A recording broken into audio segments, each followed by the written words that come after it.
Lydia and Mark's home, once filled with the soft timbre of shared laughter and the warmth of intertwined dreams, had become a mausoleum of their former happiness. I could feel the tension as soon as I stepped through their front door, the one with the brass knocker they'd picked out on a whimsical weekend in a quaint antique shop. Mark was in the living room, papers strewn about like fallen leaves in autumn, his face a canvas of worry lines and sleepless nights. Lydia was in the kitchen, attempting to create some semblance of normalcy by cooking dinner, the clattering pots and pans singing a dirge for their dying marriage. I perched on a bar stool, watching as Lydia stirred the pot, her motions robotic. "He barely looks at me anymore, Janet," she confided, her voice barely above the simmering sauce. "It's like I'm just another bill he can't pay."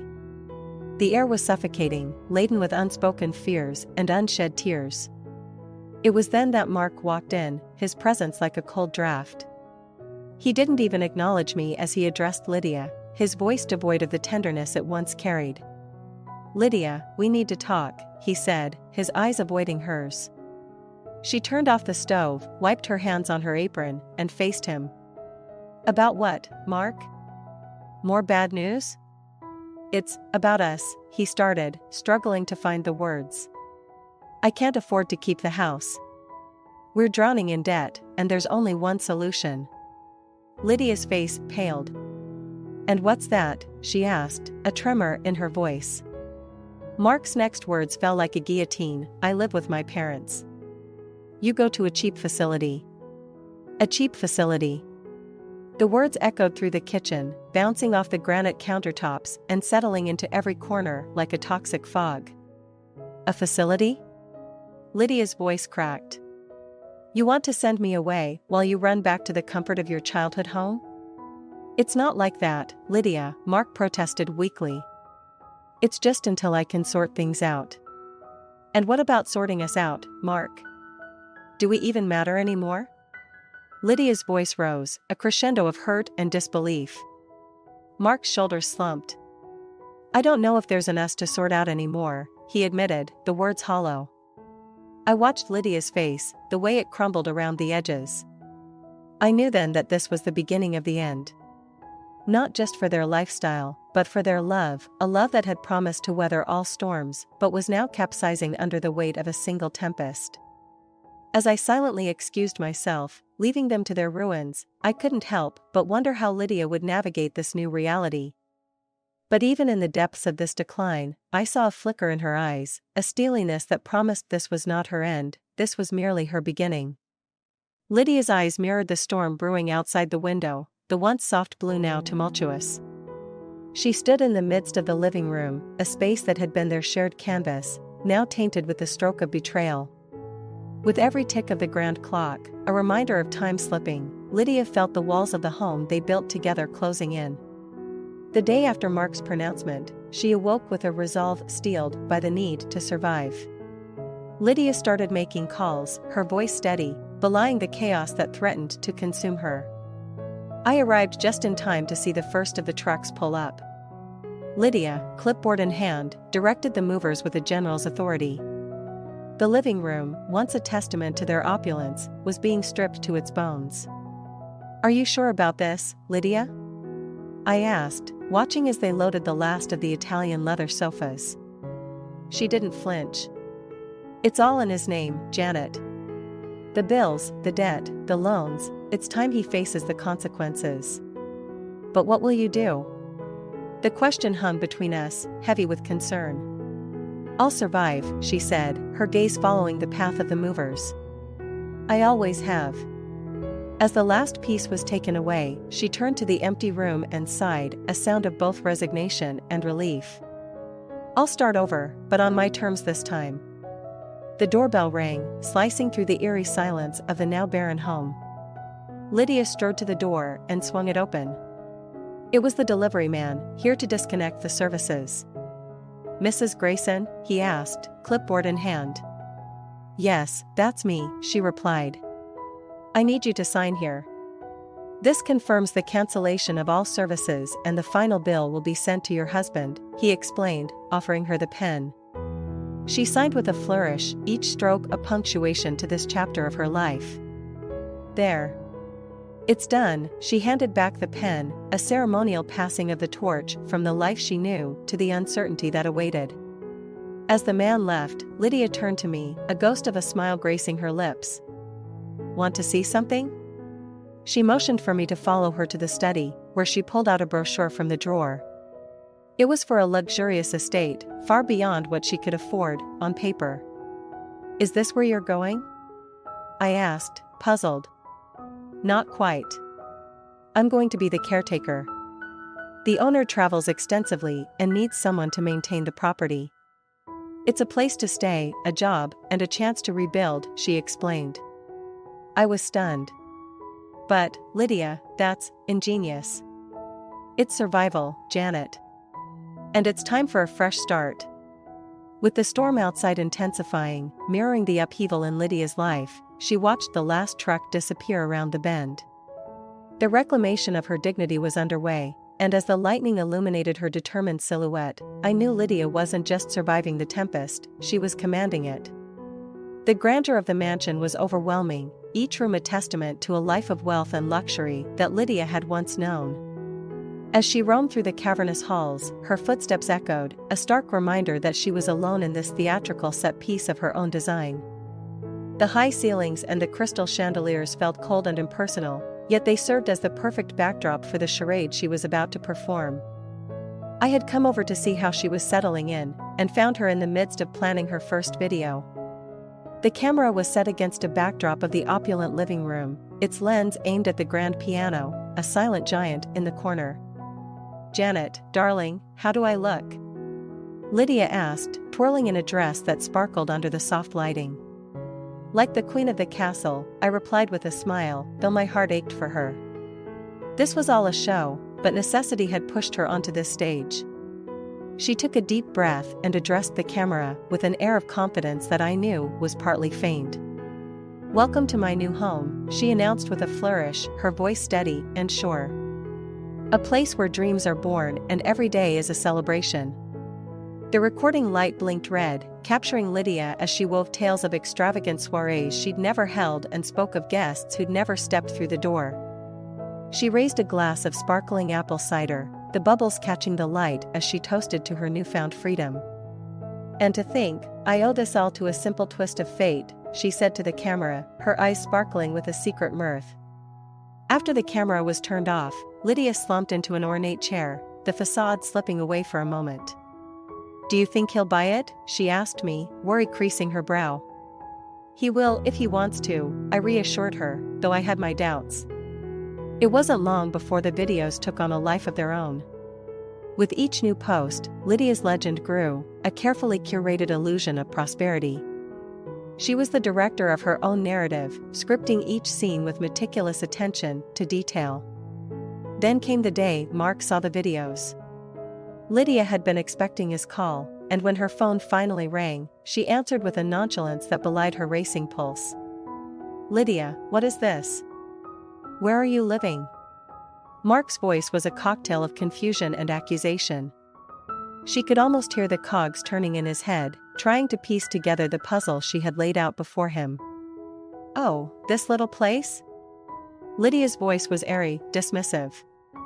It's just my new residence. A small step up from the cheap facility you had in mind for me. There was a pause, and Lydia knew she had him on the hook. How? How did you afford it? He demanded. Lydia smiled, a cat toying with a particularly perplexing mouse. Let's just say that fortune favors the bold, Mark. I took a leap of faith, and it seems to have paid off, she lied smoothly. The line went quiet, and Lydia could picture Mark, brows furrowed, mind racing. He was out there somewhere, piecing together her ruse, and she reveled in the knowledge that she had unsettled him. As she hung up the phone, Lydia felt a surge of power. This facade, this illusion of grandeur, was her armor and her weapon.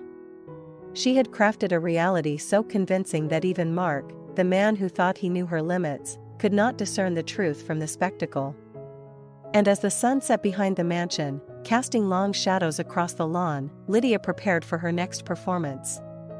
With each lie she spun, she wove a tapestry of independence, a declaration that she was no one's burden, least of all Mark's. This was her stage, her play, and she was determined to be its star. The grandeur of the mansion's foyer was only matched by the rapid thudding of Lydia's heart as she waited for Mark to arrive.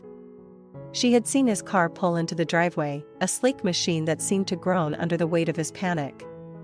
The doorbell rang, a chime that echoed through the hollow space, signaling the moment she had both dreaded and craved. Lydia smoothed her dress, a fabric that whispered luxury even though it was just a high-end rental. She approached the door, her fingers brushing the cool metal of the doorknob before she swung it open. Mark stood there, a shadow of the confident man she once knew. His eyes darted around, taking in the expansive property before settling on her. "Lydia, how?" he stuttered, his voice trailing off as his gaze landed on the interior, behind her. She stepped aside with a flourish, her smile sharp as a blade. "Welcome, Mark. Please, come in." He hesitated, a frown creasing his forehead. "I don't understand. How did you afford this?" Lydia led him to the living room, the clinking of ice in crystal glasses punctuating their silence. She handed him a drink, her fingers brushing his, a touch that once would have sparked something between them. Now, it was just a mere transaction. "Sit, Mark." "You're trembling," she said, her voice laced with a faint concern that made him narrow his eyes. "I saw your videos, Lydia. Is this all a game to you?" His voice rose, the glass in his hand shaking. She sat across from him, crossing her legs with practiced elegance. "A game? No, it's survival. After you left, I had to learn to survive. But this," he gestured around, "this is more than survival. This is a triumph. Tell me, is this because of someone else? Is there someone else, Lydia?" She leaned back, a theatrical pause as she studied him. "There's no one else, Mark. I realized I didn't need someone else to rescue me. I saved myself." Mark's eyes searched hers, looking for a lie, a crack in her facade. "How?" She took a sip of her drink, buying time, savoring the moment. "I discovered a talent I never knew I had. A talent for creating illusions. For making the little I have seem like an empire. I learned from the best, after all." Her eyes locked onto his, a silent accusation hanging in the air. He set his glass down with a clatter. "So, what is this? Some sort of revenge?" Lydia stood, the fluid motion bringing her closer to him. "Not revenge, Mark. Consider it a performance. A one-woman show. And you're the only audience I ever cared to impress." Mark's face paled as the realization dawned on him. The magnitude of her deception, the depth of her resilience, it all unraveled the image he had of the woman he left behind. Lydia walked him to the door, her hand on the knob. "You should go now, Mark. I have a lot to do." "Lydia, please." "No," she interrupted, her voice firm. "You made your choice. Now, live with it." She opened the door, and he stumbled out, still trying to comprehend the turn of events. She watched him go, the finality of the moment wrapping around her like a cloak. With the door closed behind her, Lydia leaned against it, letting out a long breath. The performance was over, but the curtain on her new life was just rising. The grandeur of the mansion's foyer was only matched by the rapid thudding of Lydia's heart as she waited for Mark to arrive. She had seen his car pull into the driveway, a sleek machine that seemed to groan under the weight of his panic. The doorbell rang, a chime that echoed through the hollow space, signaling the moment she had both dreaded and craved. Lydia smoothed her dress, a fabric that whispered luxury even though it was just a high-end rental. She approached the door, her fingers brushing the cool metal of the doorknob before she swung it open. Mark stood there, a shadow of the confident man she once knew. His eyes darted around, taking in the expansive property before settling on her. "Lydia, how?" he stuttered, his voice trailing off as his gaze landed on the interior, behind her. She stepped aside with a flourish, her smile sharp as a blade. "Welcome, Mark. Please, come in." He hesitated, a frown creasing his forehead. "I don't understand. How did you afford this?" Lydia led him to the living room, the clinking of ice in crystal glasses punctuating their silence. She handed him a drink, her fingers brushing his, a touch that once would have sparked something between them. Now, it was just a mere transaction. "Sit, Mark. You're trembling," she said, her voice laced with a faint concern that made him narrow his eyes. "I saw your videos, Lydia. Is this all a game to you?" His voice rose, the glass in his hand shaking. She sat across from him, crossing her legs with practiced elegance. "A game? No, it's survival. After you left, I had to learn to survive. But this," he gestured around, "this is more than survival. This is a triumph. Tell me, is this because of someone else? Is there someone else, Lydia?" She leaned back, a theatrical pause as she studied him. "There's no one else, Mark. I realized I didn't need someone else to rescue me.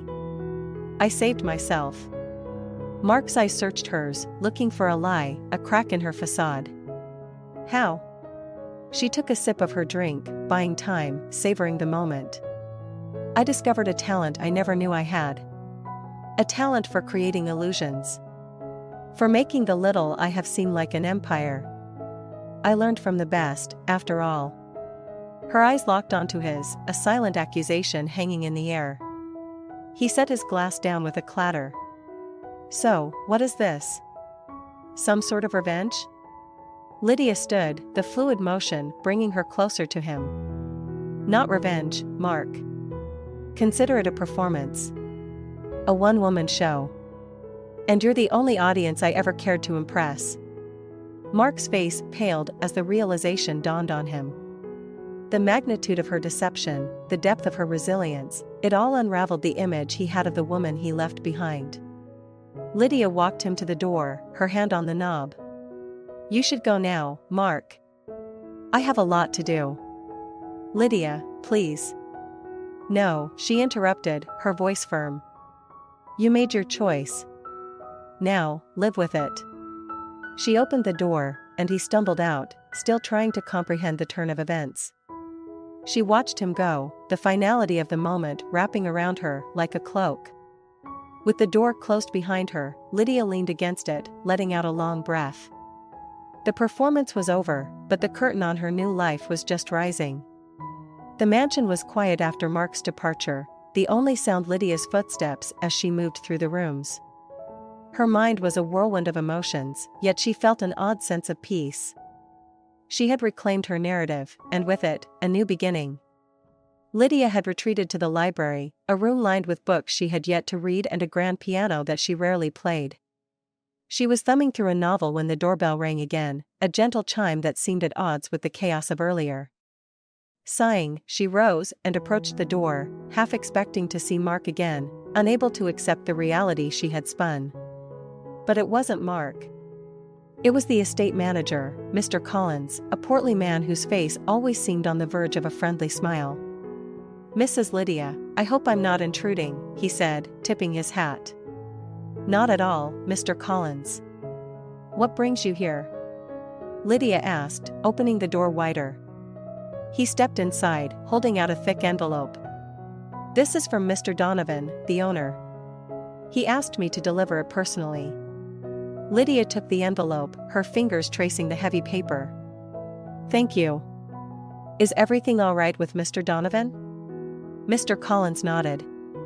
"Oh, yes. He's fine. He's extended his travels. Seems like you'll be the queen of this castle for a bit longer." A nervous laugh escaped Lydia's lips as she led Mr. Collins to the study for a cup of tea. She opened the envelope, her eyes scanning the letter. "Dear Lydia," she read aloud, "I've been keeping an eye on the estate through our security system. I must say, I'm impressed." Her voice trailed off as she absorbed the words. Mr. Donovan had been watching her videos, her performance, and instead of anger, he was expressing admiration for her creativity and resourcefulness. "He's offering me a job," Lydia whispered, disbelief coloring her tone. "He wants me to manage his properties, to use my talents to maintain them." "That's fantastic news." Mr. Collins exclaimed, clapping his hands. "You deserve it, Mrs. Lydia. You've kept this place impeccable." "But I deceived everyone," Lydia admitted, a frown marring her brow. "I lied about everything." Mr. Collins sipped his tea, then looked at her with kind eyes. "Did you? Or did you just tell a story?" "Everyone loves a good story, and Mr. Donovan, he loves a good investment. He sees your potential." Lydia pondered his words, the truth settling in. Her deception hadn't been malicious, it had been a means of survival, a way to cope with her new reality. And it had revealed her strengths in ways she never imagined. "Thank you, Mr. Collins," she said, her voice steadier. "I think it's time for a new chapter." As Mr. Collins left, Lydia sat back at the piano, her fingers lightly dancing over the keys. She played a melody that was both somber and hopeful, a tune that seemed to encapsulate her journey. The revelation that her charade could lead to a genuine opportunity was empowering. She realized that sometimes, life's script needed a rewrite, and she was ready to pen her own lines. The mansion, once a symbol of her pretense, could become a place of true purpose. Lydia's story had taken an unexpected turn, one that might just lead her to a future brighter than any facade she could have crafted. The evening after Mr. Collins's visit, the mansion seemed to hum with a quiet anticipation, as if the walls themselves were awaiting Lydia's next move. She stood at the threshold of the grand ballroom, a space that had witnessed the elaborate farce that freed her from her past. The setting sun cast a golden glow over the room, bathing everything in a light that felt like the dawn of her new life. She was interrupted by the ring of her phone. It was me, Janet, calling to check in. "Lydia," I began, my voice a mix of concern and excitement, "I just heard about Mr. Donovan's offer." "Is it true?" Lydia's laugh, light and genuine, filled the room. "It is, Janet. It seems my performance has opened unexpected doors." I could picture her standing there, the embodiment of poise and newfound confidence.